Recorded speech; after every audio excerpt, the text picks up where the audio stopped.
مصطفى ترجمة متخصصة في تنشئة الأطفال وإزاي نفهم أطفالنا بشكل صح وإزاي نتعامل معاهم بشكل أفضل مش بس نحكم عليهم. تعرفي إن مشكلة الأطفال كتير مش في الذكاء أما في إيه؟ في التأسيس.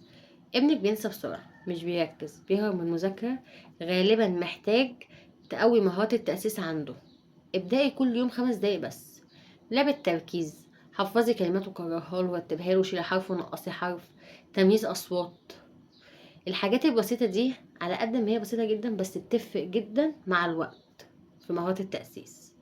متستنيش النتيجة من أول يوم خالص، بس التأسيس الصح بيخلي بتبني طفل واثق من نفسه وقادر يفهم ويتعلم أسرع. وقوليلي في الكومنت أكتر مشكلة كان بيعاني منها طفلك إيه. متنسيش تعملي لايك وشير وسبسكرايب للقناة عشان يوصلك كل جديد وفعل زر الجرس تحت.